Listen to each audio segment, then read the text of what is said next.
বন্ধুরা অনেকে ভাবে যে মোবাইল দিয়ে পিডিএফ এডিট করা যায় না, তারা আসলে এটা জানে না যে কিভাবে পিডিএফ এডিট করতে হয়। আজ আমি আপনাদের একদম সহজ পদ্ধতিতে পিডিএফ এডিট করা শিখিয়ে দেবো। কিভাবে আপনারা পিডিএফ এ ফটো যুক্ত করবেন এবং কিভাবে আপনারা পিডিএফ এর টেক্সট লিখবেন, টেক্সটের কালার এবং পিডিএফ এর ফন্ট কিভাবে চেঞ্জ করবেন, আরো অনেক কিছু জানার জন্য চ্যানেলটা সাবস্ক্রাইব করে ভিডিওটা প্রথম থেকে শেষ পর্যন্ত দেখুন। তো চলুন শুরু করা যাক, লেটস স্টার্ট। তো সবার প্রথমে আমি পিডিএফটা দেখিয়ে দিই, তো যে পিডিএফটা আমি এডিট করব। তো আমি জাস্ট এখান থেকে ফাইল ম্যানেজার চলে গেলাম, যে এখান থেকে ফাইল ম্যানেজারে ক্লিক করলাম। ক্লিক করার পরে এখান থেকে ফাইলে ক্লিক করে একদম শেষে চলে আসছি। আসার পরে দেখতে পাচ্ছেন এখানে ইম্পর্টেন্ট নোটিশ। তো এই পিডিএফটা আমি আপনাদের দেখাচ্ছি। তো দেখতে পাচ্ছেন এখানে দেখতে পাচ্ছেন নোটিফিকেশান, দেখতে পাচ্ছেন এখানে West Bengal board of secondary education notification. তো দেখতে পাচ্ছেন ভালোভাবে দেখে নিন। তো এই পিডিএফটা আমি আপনাদের এডিট করে দেখিয়ে দেবো। বন্ধুরা মোবাইল দিয়ে পিডিএফ এডিট করার জন্য 3টি স্টেপে আমি আপনাদের দেখাবো। তো প্রথম স্টেপে তো আমি আপনাদের মানে পিডিএফ থেকে ওয়ার্ডে কনভার্ট করবো, তার দ্বিতীয়ত পিডিএফ এডিট করবো, আর তৃতীয় স্টেপে আমরা ওয়ার্ড থেকে পিডিএফ তৈরি করবো। ঠিক আছে, তো প্রথম স্টেপ আমরা পিডিএফ থেকে ওয়ার্ডে কনভার্ট করবো। ঠিক আছে, তো আপনারা এখান থেকে ব্যাগে চলে আসবেন। আসার পরে এখান থেকে আমি নেট অন করছি। করার পরে জাস্ট এখান থেকে আপনারা গুগলে যাবেন। ঠিক আছে, তো আমি গুগলে যাচ্ছি। তো গুগলে যাওয়ার পরে এখানে আপনারা সার্চ করবেন পিডিএফ টু ওয়ার্ড লিখে সার্চ করবেন। তো পিডিএফ টু ওয়ার্ড সার্চ করার পরে দেখতে পাচ্ছেন convert PDF to word online for free. তো এখানে আপনারা ক্লিক করবেন। তো তারপর বন্ধু দেখতে পাচ্ছেন সিলেক্ট পিডিএফ ফাইল। তো এখানে আপনারা ক্লিক করবেন। তারপর বন্ধুরা এখান থেকে আমরা যে পিডিএফটা আপনাদের দেখাচ্ছিলাম, তো এই পিডিএফটা আমি ফাইল ম্যানেজার থেকে সিলেক্ট করে নিচ্ছি। ঠিক আছে, তো ফাইল ম্যানেজার ওপেন হয়ে গেছে আমার। তো একদম নিচে চলে আসছি। আসার পরে এখান থেকে জাস্ট ইম্পর্টেন্ট নোটিশ, তো এই পিডিএফটা টিক মারলাম। টিক মারার পরে ওকে অপশানে ক্লিক করে দিলাম।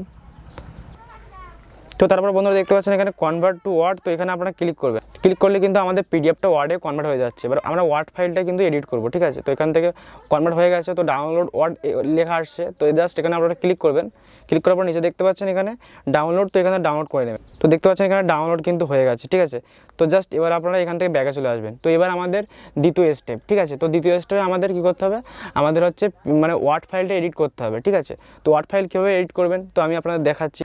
তো সবার প্রথমে আমাদের একটা অ্যাপ্লিকেশন ডাউনলোড করতে হবে। তো অ্যাপ্লিকেশন ডাউনলোড করার জন্য আপনারা কী করবেন, আপনাদের ফোনে প্লে স্টোরে ক্লিক করবেন। তো প্লে স্টোরে ক্লিক করার পরে এখানে আপনারা সার্চ অপশানে ক্লিক করবেন। তো সার্চ অপশানে ক্লিক করার এখানে সার্চ করবেন WPS অফিস। ঠিক আছে, তো এই অ্যাপ্লিকেশনটা আপনারা ডাউনলোড করবেন। দেখতে পাচ্ছেন 500 মিলিয়ন লোকজন ডাউনলোড করেছে। তো এই অ্যাপ্লিকেশনটা আপনারা ডাউনলোড করে নেবেন। তো আমার ডাউনলোড করা আছে, এখানে ওপেন হচ্ছে। ঠিক আছে, তো এখান থেকে আমি ব্যাগে চলে যাচ্ছি। যাওয়ার পরে যে ওয়ার্ড ফাইলটা আমরা ডাউনলোড করেছিলাম না, তো ফাইল ম্যানেজারে যাবেন। এখান থেকে জাস্ট এখান থেকে ফাইল ম্যানেজারে আমি চলে যাচ্ছি। যাওয়ার পরে জাস্ট এখানে একবার রিফ্রেশ করছি, যেহেতু আমরা একটু আগেই ডাউনলোড করেছিলাম ওয়ার্ড ফাইলটা। দেখতে পাচ্ছেন ওয়ার্ড ফাইলটা কিন্তু এখানে এসে গেছে ডক। ঠিক আছে, তো জাস্ট এই ওয়ার্ড ফাইলে আপনারা এখান থেকে ক্লিক করবেন। একবার ক্লিক করলে দেখতে পাচ্ছেন এখানে WPS অফিস। তো এখানে পারমিশন চেনে। তো এখানে কন্টিনিউ অপশানে ক্লিক করে দিলেন। কন্টিনিউ অপশানে ক্লিক করার পরে এখানে অ্যালো দিয়ে দেবেন আপনারা। তো অ্যালো দিয়ে দিলাম। তো অ্যালো দেওয়ার পরে কিন্তু আমাদের ওই ওয়ার্ড ফাইলটা কিন্তু WPS অফিসে ওপেন হয়ে গেছে। ঠিক আছে, তো আপনারা এখানে দেখতে পাচ্ছেন সেই পিডিএফটা এখানে দেখাচ্ছে। তো জাস্ট এবার আপনারা কী করবেন, এখানে দেখতে পাচ্ছেন নিচে এডিট অপশান। তো জাস্ট এই এডিট অপশানে ক্লিক করবেন। তো এডিট অপশানে ক্লিক করার পরে দেখতে পাচ্ছেন এখানে কিন্তু আপনি এডিট করতে পারবেন। তো কীভাবে আপনি এডিট করবেন তো আমি এক এক করে আপনার সব কিছু বলছি, তো আপনারা মনোযোগ সহকারে দেখুন। তো ঠিক আছে, তো প্রথমে দেখতে পাচ্ছেন এখানে নোটিফিকেশন। তো আমি যদি চাই তাহলে এই নোটিফিকেশনটা কিন্তু আমি মানে কেটে দিতে পারবো। ঠিক আছে, কেটে দিয়ে এখানে জাস্ট আমার নাম লিখতে পারবো। ঠিক আছে, তো আমি জাস্ট আমার চ্যানেলের নাম লিখে দিচ্ছি। তো আমি জাস্ট এখানে আমার চ্যানেলের নাম লিখে দিলাম। ঠিক আছে, তো এরকমভাবে কিন্তু আপনার নাম চেঞ্জ করতে। বন্ধুরা আপনি যদি চান যে এখানে কোনো ছবি অ্যাড করবেন, তাহলে ছবি অ্যাড কীভাবে করবেন, দেখতে পাচ্ছেন এখানে ফটো বলে একটা অপশন পাবেন। তো এই ফটো অপশানে আপনারা ক্লিক করবেন। ক্লিক করার পরে বন্ধুরা আপনাদের কিন্তু গ্যালারি ওপেন হয়ে যাবে। দেখতে পাচ্ছেন গ্যালারি ওপেন হয়ে গেছে। তো জাস্ট আমি যদি এখানে ক্লিক করি এই ছবিতে, তাহলে কিন্তু এখানে ওকে অপশানে ক্লিক করে দেওয়ার পরে এই ছবিটা কিন্তু এখানে এসে যাবে। তো আপনার নিজের মতো ইচ্ছা করে আপনি কিন্তু এখানে যে কোনো এক জায়গায় কিন্তু আপনি সেট করে দিতে পারেন। তো আমি ছবিটা জাস্ট এখানে রেখে দিলাম। তো আপনারা বড় করতে পারবেন, ছোটো করতে পারবেন।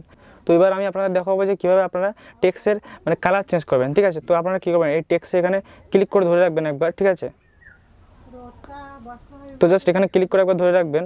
ক্লিক করার পর সিলেক্ট অপশানে ক্লিক করবেন। তো সিলেক্ট অপশানে ক্লিক করার পরে দেখতে পাচ্ছেন এখানে সিলেক্ট হয়ে যাবে। তারপর বন্ধুরা এখানে দেখতে পাচ্ছেন এখানে জাস্ট এই অপশানে আপনারা ক্লিক করবেন। ক্লিক করার পর বন্ধুরা দেখতে পাচ্ছেন এখানে কিন্তু অনেক অপশান পেয়ে যাবেন। তো দেখতে পাচ্ছেন নিচে এখানে টেক্সট কালার। তো যদি টেক্সট কালার অপশানে ক্লিক করেন তাহলে এখানে ক্লিক করলে কিন্তু আপনার টেক্সটের কালার চেঞ্জ হয়ে যাবে। দেখতে পাচ্ছেন ইয়েলো কালার, আর দেখতে পাচ্ছেন আরও এখানে অনেক কালার আছে। ঠিক আছে, তো আমি এই কালারটা সিলেক্ট করে রাখি। এবং আপনার টেক্সটের হাইলাইট কালার দিতে পারবেন। ঠিক আছে, হাইলাইট কালার কীভাবে দেবেন দেখতে পাচ্ছেন নিচে এখানে হাইলাইট কালার যদি হলুদ দেন তাহলে হলুদ ব্যাকগ্রাউন্ডে কিন্তু হলুদ কালার হয়ে যাবে। ঠিক আছে, দেখতে পাচ্ছেন হলুদ কালার হয়ে যাচ্ছে। ঠিক আছে, তো এরকমভাবে টেক্সটের কালার চেঞ্জ করতে পারবেন।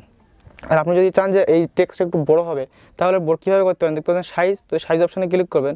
ক্লিক করার পরে দেখতে পাচ্ছেন এখানে যদি 5.5 দেন তাহলে অনেক ছোটো হয়ে যাবে। আর যদি এখান থেকে যদি আপনি দেন 28 তাহলে দেখতে পাচ্ছেন এত বড় হয়ে যাবে। তো 24, তো এরকমভাবে কিন্তু বড় হয়ে যাবে। ঠিক আছে, তো আমি এরকমভাবে সাইজ দিয়ে দিলাম। তো তারপর আপনারা কীভাবে ফন্ট চেঞ্জ করবেন, যদি আপনারা ফন্ট চেঞ্জ করতে চান এই লেখার, তাহলে দেখতে পাচ্ছেন এখানে টাইমস নিউ রোমান, তো এখানে আপনারা ক্লিক করবেন। তো ক্লিক করার পর বন্ধুরা দেখতে পাচ্ছেন এখানে কিন্তু অনেক ফন্ট কিন্তু এসে গেছে। তো এখান থেকে কিন্তু যে কোনো একটা ফন্ট কিন্তু আপনি মানে এই সেট করতে পারবেন, ঠিক আছে। তো তারপরে বন্ধুরা আমি আপনাদের দেখতে পাচ্ছেন এখানে ইনসার্ট, তো ইনসার্ট অপশানে আসলে আপনি যদি চান যে আপনার পিডিএফে একটা সাইন থাকবে, আপনার সিগনেচার থাকবে, তাহলে এখানে সিগনেচার অপশানে ক্লিক করবেন। তো ক্লিক করার পরে দেখতে পাচ্ছেন ক্রিয়েট সিগনেচার, এখানে ক্লিক করে দেবেন। ক্লিক করার পর বন্ধুরা এখান থেকে কিন্তু আপনার নাম লিখতে পারবেন। তো আমি আমার নাম এখান থেকে লিখে দিচ্ছি, দিয়ে ডান অপশানে ক্লিক করে দেবেন। তো ডান অপশানে ক্লিক করে দেওয়ার পর দেখতে পাচ্ছেন আমার সিগনেচার কিন্তু এখানে দেখাচ্ছে। তো জাস্ট আমি যদি সিগনেচারটা বড় করে নিই, এখান থেকে দেখতে পাচ্ছেন বড় হয়ে গেছে। তো আমি নিচে যদি এখানে রেখে দিই তাহলে এখানে কিন্তু থেকে যাবে, ঠিক আছে। এরকম সিগনেচার অ্যাড করতে পারবেন। তারপর বন্ধুরা আপনারা যদি চান যে ড্রয়িং করবেন, তাহলে জাস্ট কী করবেন, এখান থেকে জাস্ট এখানে দেখতে পাচ্ছেন এখানে পেন অপশান আসবেন। তো পেন অপশান আসার পরে দেখতে পাচ্ছেন ইউজ ফিঙ্গার, তো এটা আপনারা অন করে দেবেন। অন করে দেওয়ার পরে আপনি এখান থেকে পেন করতে পারবেন, ঠিক আছে। যদি আমি এখান থেকে আমার যে ছবিটা আছে না, তো এখান থেকে কালার সিলেক্ট করবেন, তো কোন কালারে আপনি পেন করবেন। তো জাস্ট এখানে আমি লাল কালার সিলেক্ট করলাম। সেট করার পরে জাস্ট এখানে ক্লিক করে দিলাম। ক্লিক করার পরে দেখতে পাচ্ছেন এরকমভাবে গোল করে দিলাম, ঠিক আছে। তো এরকমভাবে কিন্তু আপনি মানে ড্রয়িং করতে পারবেন। এবং তারপর যখন আপনার এডিট কমপ্লিট হয়ে যাবে, তখন জাস্ট এখানে টিক অপশানে ক্লিক করে দেবেন, ঠিক আছে। টিক অপশানে ক্লিক করে ডান অপশানে ক্লিক করে দিয়ে বন্ধুরা এটা কিন্তু এখনো পিডিএফ হয়নি, এখন ওয়ার্ড ফাইলে আছে। তো এই ওয়ার্ড ফাইল থেকে আমাদের পিডিএফ তৈরি করতে হবে। তো স্টেপ 3-তে আমি আপনাদের দেখাবো যে কীভাবে আপনারা ওয়ার্ড ফাইল থেকে পিডিএফ তৈরি করবেন, ঠিক আছে। তো এটা কিন্তু সেভ হয়ে গেল, ঠিক আছে। এখানে ক্লিক করে দেন, ক্লিক করার পরে কিন্তু আপনার সেভ হয়ে যাবে, ঠিক আছে। এখানে জাস্ট নট নাও ক্লিক করুন, সেভ হয়ে যাবে। তো এবার এখান থেকে ব্যাগে চলে আসবেন। আসার পরে কী করবেন বন্ধুরা, আসার পরে কী করবেন, এখানে জাস্ট গুগল অপশানে ক্লিক করবেন। ক্লিক করার পরে এখানে সার্চ করবেন যে ওয়ার্ড টু পিডিএফ, তো ঠিক আছে। তো আমি এখানে সার্চ করছি ওয়ার্ড টু পিডিএফ, দেখতে পাচ্ছেন তারা গো অপশানে ক্লিক করে দেবেন। তারপর দেখছেন convert word to PDF document doc to PDF, তো এখানে আপনারা ক্লিক করে দেবেন। ক্লিক করার পরে দেখতে পাচ্ছেন সিলেক্ট ওয়ার্ড ফাইল, তো ওই যে ফাইলটা আমরা এডিট করেছি, তো ওই ফাইলটা আপনারা এখান থেকে সিলেক্ট করে নেবেন। তো জাস্ট আমি এখান থেকে সিলেক্ট করে নিচ্ছি। তো এখানে WPS অফিস সিলেক্ট করবেন, যেহেতু আমরা WPS অফিসে এডিটটা করেছিলাম, ঠিক আছে। তো তারপর দেখতে পাচ্ছেন উপরে যেটা দেখাবে, তো এটাই কিন্তু আমাদের ডক ফাইল। তো এই ডক ফাইল থেকে মানে আমাদের কিন্তু করতে হবে, পিডিএফ করতে হবে। তো জাস্ট এখানে দেখতে পাচ্ছেন কনভার্ট টু পিডিএফ, এখানে ক্লিক করে দেবেন। ক্লিক করার পর দেখতে পাচ্ছেন আমাদের কিন্তু ওই ফাইলটা কিন্তু পিডিএফ হচ্ছে। তো পিডিএফ হয়ে গেছে, ডাউনলোড অপশানে আসবে। দেখতে পাচ্ছেন ডাউনলোড পিডিএফ, এখানে ক্লিক করবেন। আর আমি ওটা দেখিয়ে দেবো তো যেরকমটা আমরা এডিট করেছিলাম সেরকমটা পিডিএফে হয়েছে কিনা, ঠিক আছে। তো ডাউনলোড অপশানে ক্লিক করেছি, ডাউনলোড কিন্তু হয়ে গেছে। তো এবার জাস্ট আমি আপনাদের ফাইল ম্যানেজার থেকে দেখিয়ে দিই, ঠিক আছে। তো ফাইল ম্যানেজারে ক্লিক করলাম বন্ধুরা, এখান থেকে হালকা রিফ্রেশ করছি, দেখতে পাচ্ছেন উপরে পিডিএফ বলে একটা ফাইল এসেছে। তো যদি এখানে ক্লিক করি, দেখতে পাচ্ছেন এখানে আমরা যা যা করেছিলাম দেখতে পাচ্ছেন সেটা কিন্তু হুবহু কিন্তু দেখাচ্ছে। বন্ধুরা এরকমভাবে কিন্তু আপনারা খুব সহজে পিডিএফ এডিট করতে পারবেন।